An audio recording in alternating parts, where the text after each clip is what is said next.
Darkness rises and light to meet it. Hey everybody, welcome to Movie Herd. I'm Chan. And I'm Kyle, and today we're going to talk about the spoiler talk review of The Last Jedi.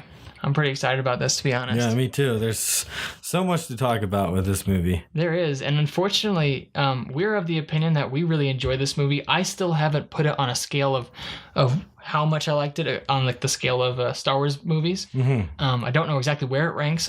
Right now, it's not quite as good as the original trilogy for me. Yeah. But it's somewhere around that zone. And I've kind of placed, I've seen it 3 times and I've kind of placed it. It might change, but nothing touches 4, 5, and 6.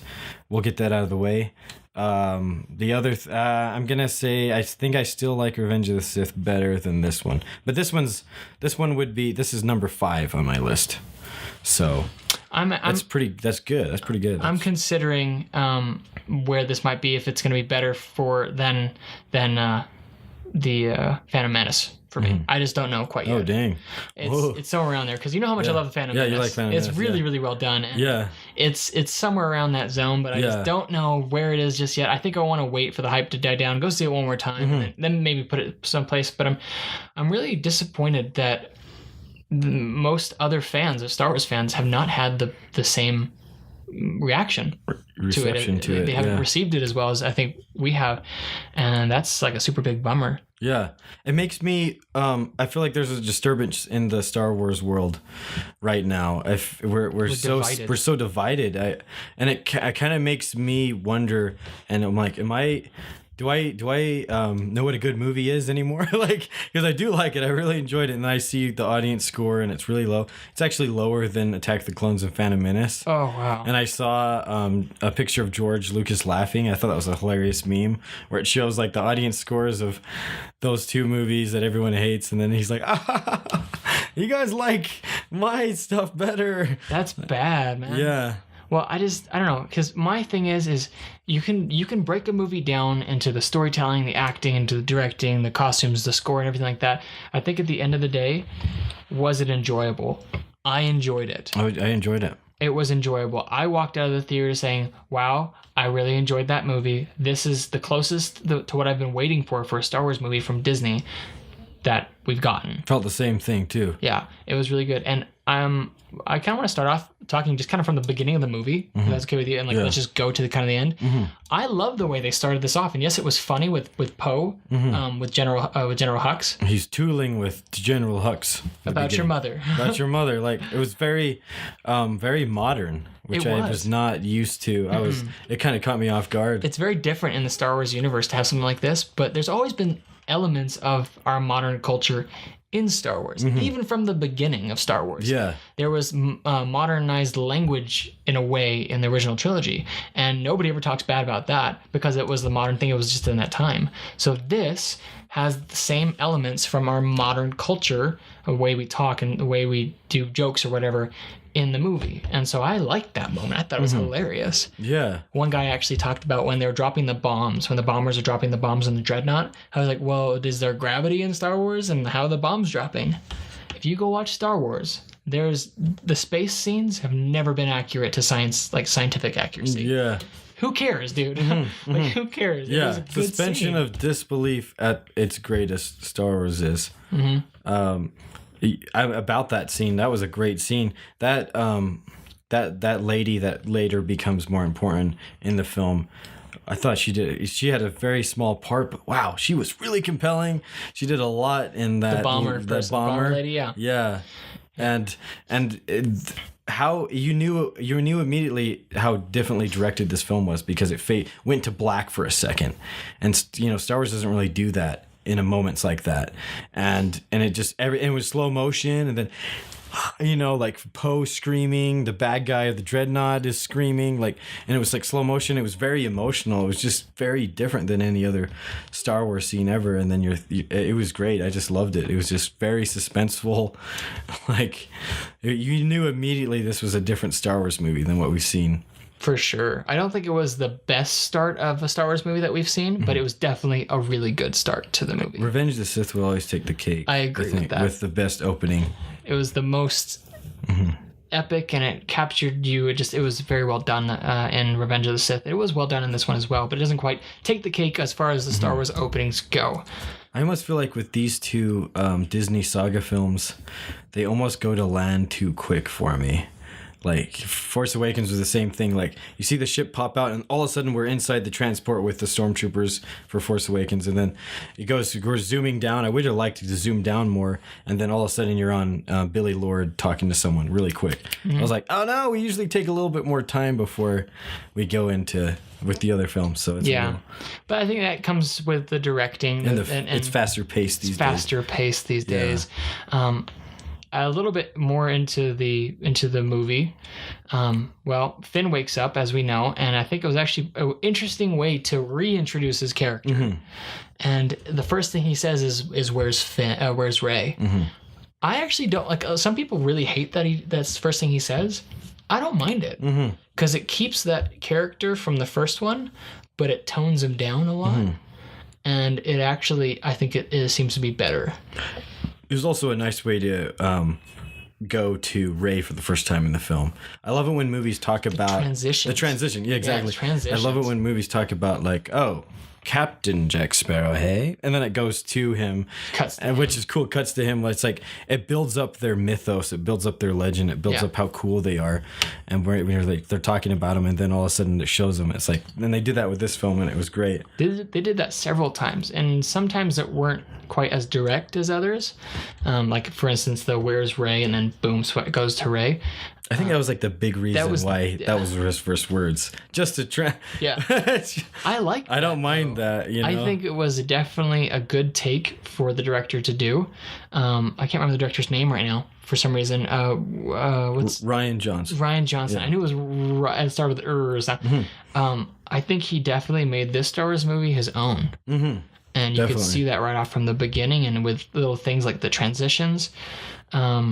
The way he uses the Force is different than any other director. Like, just showing the rocks just by your hand, just starting to float, and that whole scene, very Looper-ish. When she's like closing her eyes, she's concentrating, and it's doing like these little flashes to like the flowers, and then there's that the B-roll sound effects, if you will, of like the birds chirping or whatever it is. And then you could hear everything, and it shows a grave with an animal, and that was cool. That was all very different. We'd not seen anything like that in a Star Wars movie before ever. It was a very different directing very style. Modern style. Yeah, which is okay. You know, Star Wars is about pioneering and moving forward with its technology, so why not with its storytelling?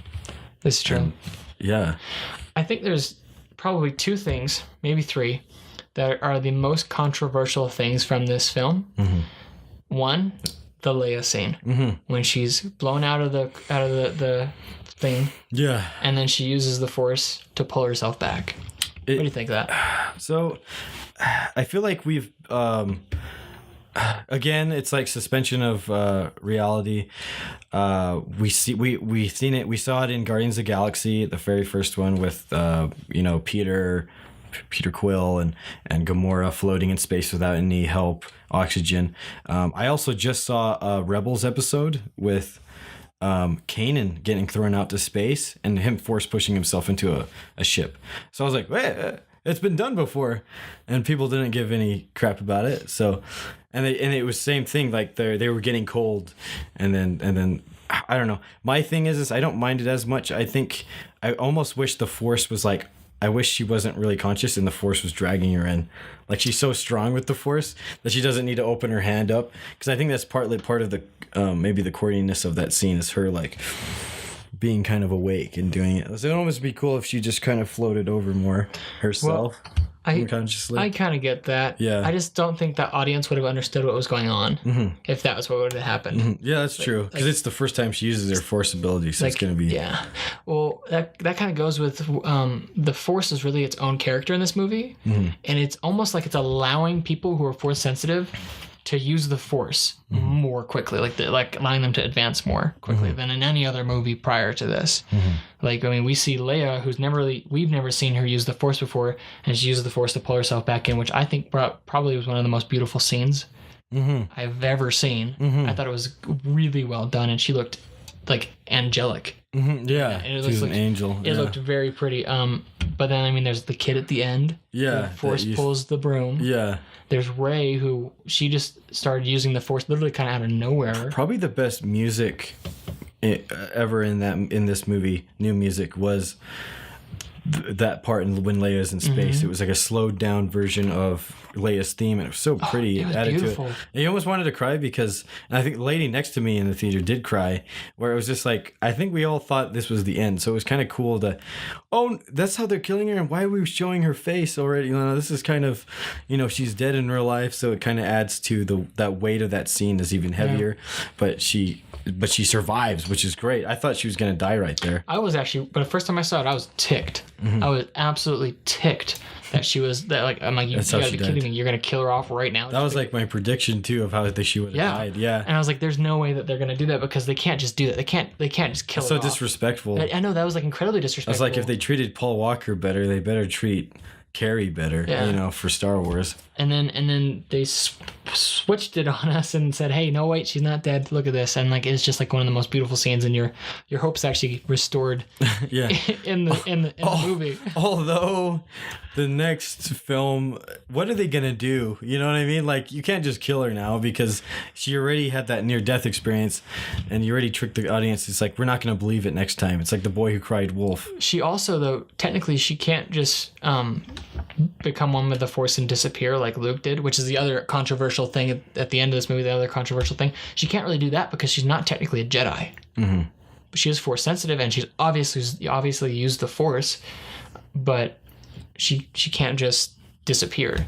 Like, I don't think they can do that. I don't think they can get away with that. That's probably even going to cause more controversy. It's gonna be like a cop out too. Yeah. If she just disappears. Like, if they kill her, which I'm not even sure they should. I think they should just Tarkin her face, CGI her face, and just leave her alive throughout the rest of the next movie. Yeah. Do not kill her. But I think it's the most appropriate thing to do. What do you think about that, Luke? Though. Oh, Luke. That's the other controversial part is Luke, of how they treated this iconic character. I understand why people are angry with him because Luke is like literally the most positive person in the Star Wars universe. And then have him be in this film and have him be so negative and so warped. But he's more world weary. I kind of understand where he's coming from just with what happened with Kylo. And it does make sense at the same time. It's just like, he's a hero, through and through. It's like, it's so hard to believe that he just went and hid away for all that time. I think one of the problems with this is that people who haven't watched the Clone Wars, if you go watch the Clone Wars, Obi-Wan is probably my favorite Jedi of all time. Obi-Wan Kenobi, probably one of my favorite Jedi. There's a moment when when he's almost has this budding relationship with what's her name in the Clone Wars? I can't remember her name.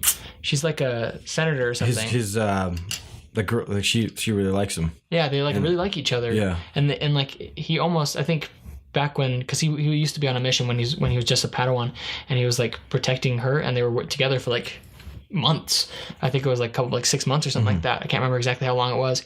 And I think they said something about him thinking about leaving the Jedi Order. Duchess Satine? Yeah. Yeah. I think that's it. Yeah. And about leaving the Jedi Order to be with her. And it's like, you have to understand that no Jedi is perfect. But all we've really seen in the movie are perfect Jedi. The closest we've seen to a non-perfect Jedi is maybe Qui-Gon Jinn and I don't know, Mace Windu and Anakin, I guess, too. Anakin. That's a big one. There's the swapping from the Jedi to like the Sith. Yeah. And then there's just imperfect Jedi. Yeah, that's true. And I think we just really haven't seen that enough to really understand that Luke went through a transition. We didn't see what happened to him for years. It's very likely that, he had a moment of being scared, thinking that everything he'd now just built is going to be destroyed by this kid. He made a mistake, because Jedi make mistakes. People make mistakes. I think they did that to make him more relatable. More he made human. a mistake, and now he's making himself pay for it. He's punishing himself. Yeah. So I understand that it's a little bit out of character, but we can't necessarily say that because we don't know his character anymore.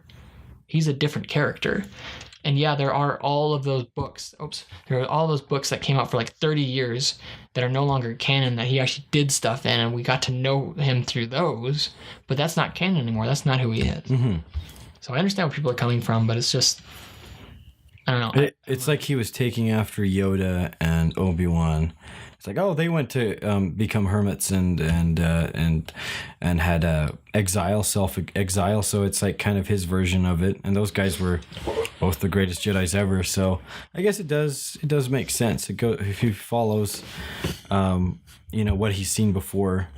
And he's very relatable because we've all been there. We've all had a crisis of faith, and we've all had trouble in life. So we all want to just go away and hide under a rock. So it's very cool, that we can relate to it. I see why they went that way, but I also see why people and fans are angry about how they treated him as well. So I'm torn between, because I like him. It's like it both ways, but at the same time, I don't know, the way they're doing this Star Wars isn't really how I saw 7, 8, and 9 anyway, because I would have liked something like in the books where the Yuuzhan Vong came, and this huge alien race who hates technology wants to cleanse the world or the galaxies of technology, so they want to destroy this galaxy, and the remnants of the Empire and the rebels join forces and fight. That would have been cool. That would have been different than any of the other ones, and rather than it felt like a recycled bad guy of the Empire, like, oh, the Empire's back and they have this huge weapon that destroyed all the Republic, and now they're rebels. Now the big side, the Coruscant, and all of them aren't around anymore, so now they're like the rebels, and they're actually probably worse off than they were in 4, 5, and 6, especially at the end of this movie. What is there, like 10 rebels left? I'm pretty sure it's just about that. Yeah, just enough people to fit in the Millennium Falcon. That's how many rebels are left in this movie. I think that's it's another exciting. Thing. That is exciting, and there's going to be more people that will join, of course, but I'm excited to see what they do to rebuild the rebellion, because we've not really seen a rebellion built. Yeah, we haven't. Yeah, exactly. We haven't really seen. I do like how they, especially with Rose, they did this with Rose, where it was like a behind the scenes worker, and they're giving more screen time to the people that are the rebel force, not just the A-team, Leia and Luke and Poe and all them, but it's like the grunt workers, which is cool, we get a whole new perspective in this film. There was that we've one never lady. got. There's one lady, and it actually kind of reminds me of my grandma a little bit. Oh no, IMDb restarted. It's the one who gets up there and she says General Leia is in recovery and everybody's dead. I can't remember her name right now. She had a little part too, yeah. Yeah, she was in it probably more in this one than was she even in the first one at all? I feel like she was, like, maybe once. Yeah. But I don't know. I can't remember. But I like how they gave her some screen time, too, because she's not, like, a big character in it, but she got some good time, yeah. She got some good time. And then Billy Lord, too, is shown more. Mm-hmm. Carrie's daughter, and we have Rose's sister at the very beginning played this huge part. Without her, she wouldn't be able. The Dreadnought would not have been blown up, and that was cool how they gave her time. They gave like plenty of screen time for everybody, and it's just great. We're really seeing the inner workings of the rebellion that we haven't seen in any other film. Like even 4, 5, and 6, it was really just focused on Luke and Han and Leia, but this one was cool that this had this huge dire situation. I mean, they're literally everything they own is in those ships, and they're on the run, and they're just running ragged, and it was almost like the suspense has never been so real in Star Wars than in this film. And it makes it even more relatable too, because it's just every single little character that they show. And I say little character because there are little characters, big characters, but every character matters. Medium characters. Every character that they show seems to give it a more relatable stance on life, because we can say, oh, look, all these people in the theater. There's people all around. Some are lawyers, some are doctors, some are just janitors, whatever. Everybody is important in this. Yeah. And that's what it shows. One thing that I do think that I'm not really sure how I would have wanted it to go, but I would have wanted it differently, is, first of all, one of the coolest fight scenes probably in Star Wars ever. It wasn't a lightsaber duel, but a fight scene was when Kylo Ren cuts Snoke, Supreme Leader Snoke, in half. Yeah. And then Rey reaches up, grabs the lightsaber, and they start fighting. That was one of the coolest fight scenes. Probably my favorite moment in this film. Oh, yeah. Is right when Rey grabs the lightsaber, and you're like, wow, Kylo is a good guy. You know, it's like Kylo is on the good side now. He killed Snoke, and then they're fighting, and it's one of the coolest fight scenes ever, like you said, with all the red guards. And then Kylo really didn't turn to the bad guy or to the good guys. He's actually just trying to make his own path, and that was like a twist within a twist. It was like Inception. It was just crazy. Yeah. I did not see that coming. What I would have preferred though is if they wanted to keep that twist within the twist, I actually probably would have preferred to see Rey join Kylo, or I would have preferred Kylo actually just go to the good side, because we'd never really seen anything quite like that before. I actually would have preferred Kylo to join Rey. I would have preferred that. Kylo is still my least favorite Sith, but with saying that, he did improve in this film. I do love how he Vader, Count Dooku, Darth Maul have all talked about overthrowing their masters and becoming the master themselves, but they never did it. And it was cool to see Kylo do that. We've never seen that in Star Wars. After 8 films and tons of TV shows, we've never seen someone overthrow their big bad guy. And it was not cool. so fast. It's not so fast. And it was very, very refreshing to see that. Now it's like there's more uncertainty to what's happening next. And it was just, I loved it. I loved that part. I really enjoyed that as well. I really wish, though, we would have got to know Supreme Leader Snoke a little more, because his character just where did he come from? Developed very well. We still don't know where he came from. And so, like, he's supposed to be this big baddie in the first film, in The Force Awakens, and in this one he just dies, like that kind of. And it's just like all those fan theories were like. I wasn't satisfied. I wasn't satisfied with that. I'm glad he died, because that was pretty darn epic. Yeah. But I just wasn't satisfied with his character. Yeah, I mean, because we had so many. Hopefully, maybe in the next one we reveal who he is. But it was cool, like how. Like, we had all these fan theories about him, and they weren't really, acknowledged at all. The Force connection between Kylo and Rey. That was so well done. That was probably one of my favorite parts throughout the movie. Is whenever they connect. They connected, and every time they connected, they became closer and closer and closer. Yeah, that was cool. And they were like bonding in a friendship, and I actually kind of suspected possibly even like a romance. I'm sensing it too. Possibly even a romance. Yeah, I'm like, that would be controversial. I hope they do, actually. We've never seen that, where the bad guy and the good guy are kind of falling for each other. You kind of had that flirtation with Obi-Wan and Asa Ventress in Clone Wars. They do like each other. They do respect each other. That would have been cool if they... And I have this card of this image of a Gone with the Wind style poster of Obi-Wan and Asa Ventress.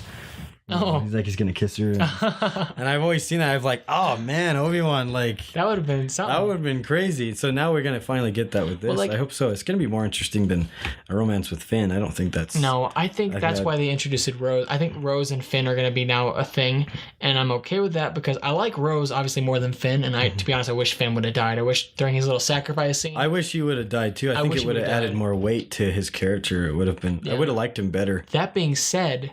It added more. The fact that he was saved added more weight to Rose. Yeah, and it made us like Rose even better. And she had that sick line. Yeah, it was like, we're not going to win this by killing our enemies, but by saving the ones we love, or something like that. It's like the killing the ones we hate, but saving the ones we love. That's and I was like, that is such that's like there's so many good quotes in this film. This is very quotable, and that's almost Yoda status. Yeah, if you just mix the words around a little bit or something. Yeah, make it backwards. Oh, it was really well, and so that's another reason why I love her character. But I do think it would have helped Finn's character had he died. But since he didn't, it actually helped Rose's character.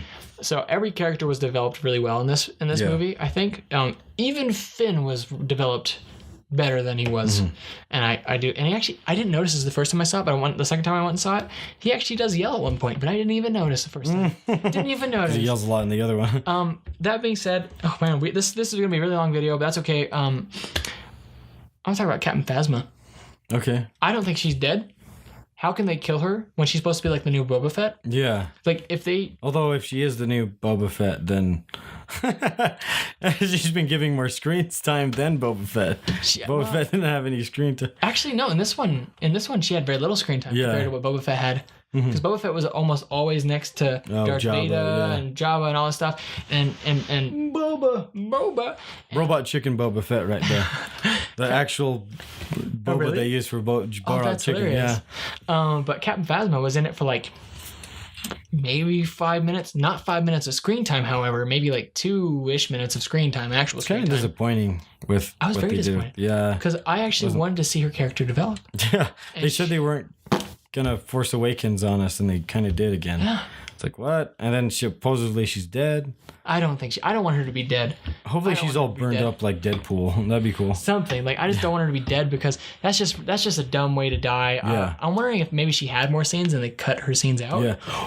That being said, I heard there's an extended version. I want to see that. So there's like a 3 hour, like another half hour unaccounted for, which this is also the longest Star Wars, 2.5 hours. So I think when they release it, they need to release an extended version, like Batman vs. Superman, and it'll be even better. That'd be sick. This is probably going to be our longest Star Wars review, actually, as well. I love Laura Dern's parts in this film. The lady with the purple hair, General Holdo. Oh wow, I just love it because it, like you said earlier, Star Wars addresses a lot of things, and it's a lot with our lives as we know it now. And it really felt like it was kind of cool how Carrie and Laura put Poe in his place. It was cool to see that in the workforce, and it was kind of cool that she was taller than him, so she was like looking down and saying, "That's so cool." Yeah, I thought that was really cool how she's like, you fly boy and stuff, really put him in his place, and he deserved it. And it was kind of almost a slap in the face, to us guys. It's a humbling scene. I didn't mind that. And also, she does the greatest kamikaze in film history. Lightspeed kamikaze. I think I'm gonna name my band that, Lightspeed kamikaze. Like, holy moly, how that was such one of the greatest moments in that film, and almost in the entire Star Wars saga. What a great sacrifice! And I remember the second time I saw it twice in a row, opening night on Thursday, and it goes quiet. And again, that's another different direction that we've had. I love that. It's different. We don't have that in Star Wars. And it was like a moment of silence for her sacrifice, but it went quiet. And then all of a sudden, this guy's like, "Oh, wow, that is cool." And we all laughed in the theater because we heard that. And I'll always remember that moment. That's why I love going to the theater. So the second time you saw it? Yeah, second time. Oh, wow, that was cool. Like, I just thought that was such a great moment. And to do that much damage, I never thought of anything after 8 movies of Star Wars. They've never done that before.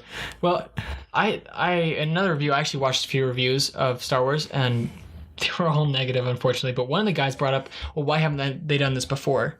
Like, why haven't they done that before? Well, and he's like, why didn't they do that on the Death Star? Okay, well, for one thing, if you now, here's the thing though. First of all, do you know how expensive it is to build those ships? Even that ship that she sacrificed herself on, she did it to save the rebellion. The rebellion was not that desperate at that time. Mm-hmm. They're more desperate in this movie than they were then. Mm-hmm. That's true. At least in the moment. And even with the Dreadnought and all those other ships, they don't combine to make anywhere close to the size of the Death Star. Mm-hmm. So there's a huge chance that even if they had a big ship, even if the rebellion had a big ship to waste, literally waste basically on light speeding through the Death Star, there's not a guarantee that it would take the whole thing down. So there's that.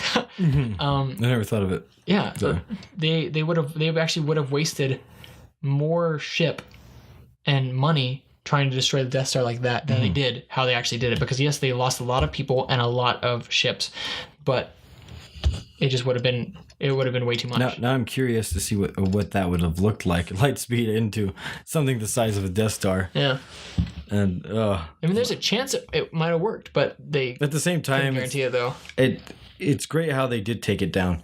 I mean, to go into so there's that exhaust port, I mean, that's a better chance, I think, to blow it up. I mean, they had special information. That's what Rogue One was about. So that was that explanation. Just sacrifice some small ships and then do it, because they are rebels and they don't have that much resources. Then with Return of the Jedi, you have them to be able to fly into it completely and blow it up. That's a lot safer. And most of those guys a lot of those guys in that attack survived.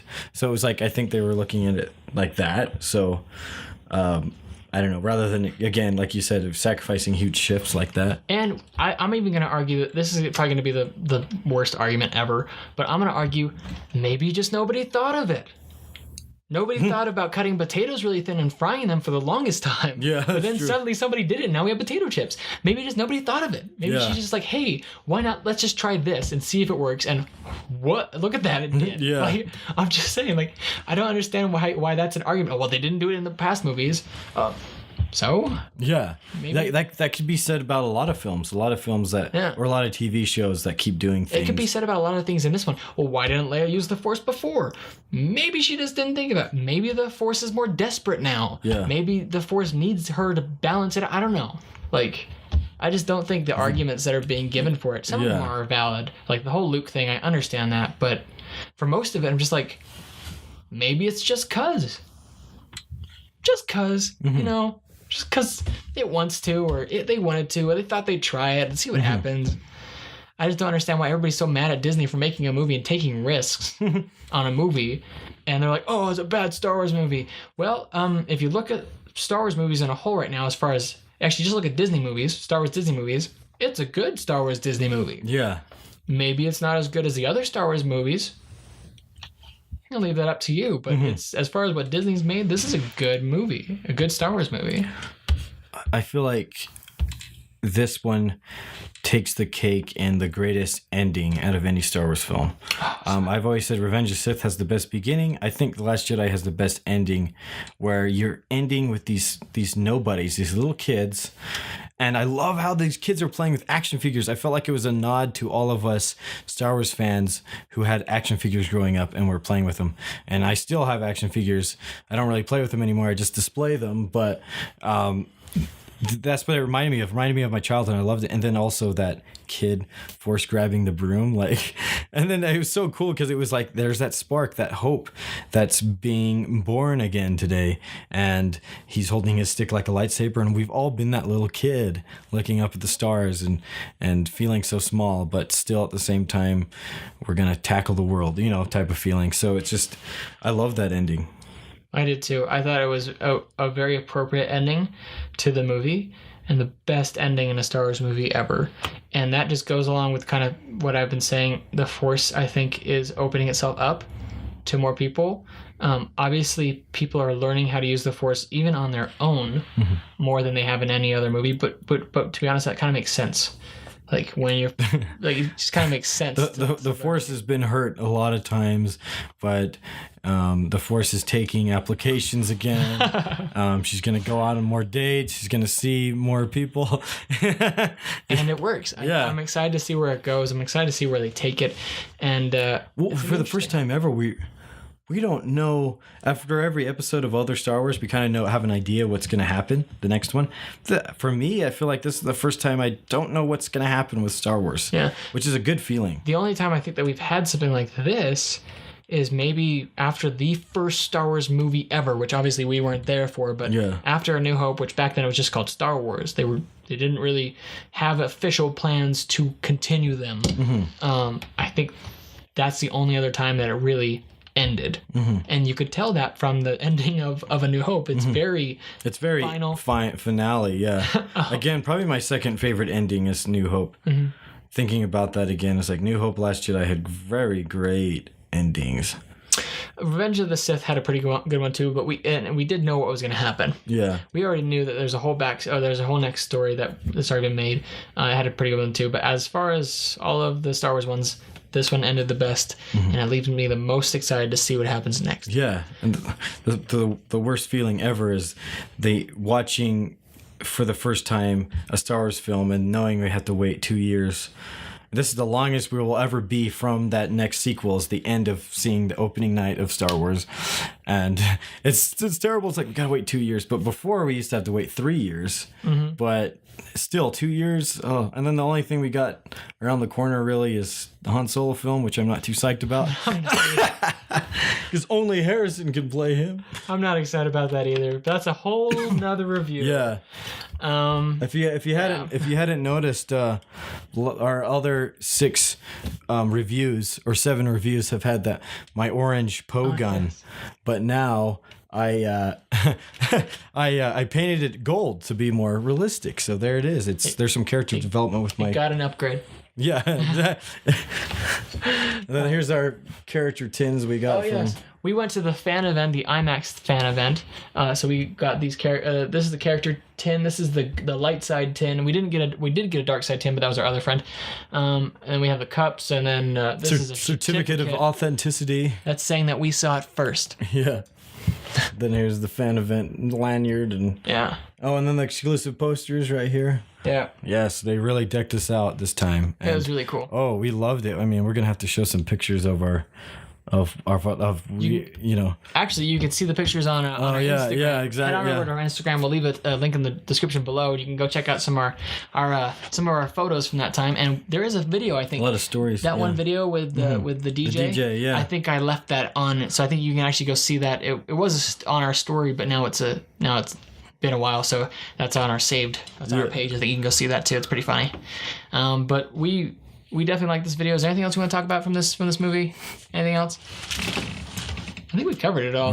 We covered a lot, yeah. I can't think of anything else. If we think of anything else, we will be putting it on, probably on Instagram. We'll just make a little video and put it on Instagram about that. I think that's fair enough. Oh, I guess DJ. That's a sweet character. Played by Benicio del Toro. Hold on, we can't finish this yet without talking about him. Wow, he was great. Like, to me, it was like the new Lando.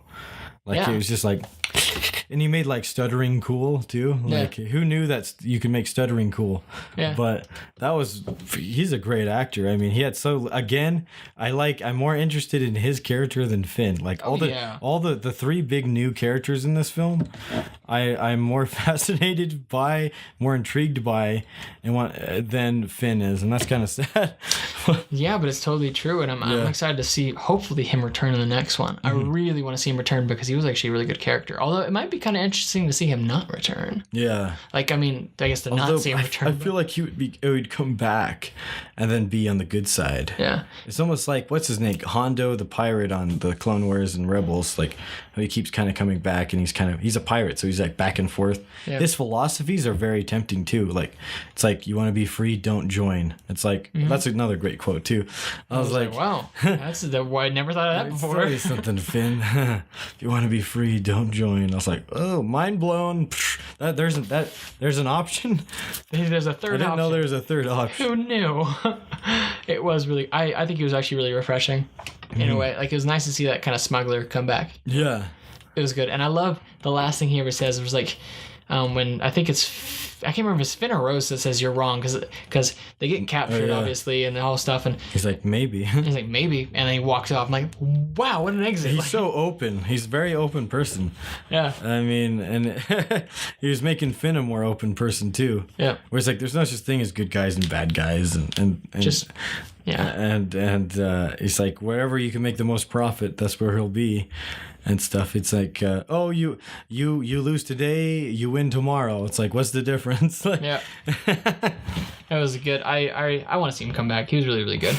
Okay, we're reaching up on the 40 minutes now, and I'm not going to be cutting this. This is going to be totally whatever. So I think we should probably end this right here. We do want to know what you thought of the Star Wars Last Jedi, so let us know in the comments below, and we'll see you guys next time. Hey everybody, hope you liked this video. If you watched the entire thing, because this is a long video, we definitely appreciate you watching this. We do hope that you subscribe, and most of our videos are a little bit shorter than this, and by a little bit, I mean quite a bit shorter. This was a special event. Thank you for joining us on this special event, and we hope you guys enjoyed this video, and if you did, thank you for watching. Don't be the last Jedi to not subscribe to this channel. And you're welcome. All right. And we'll see you guys in the next one.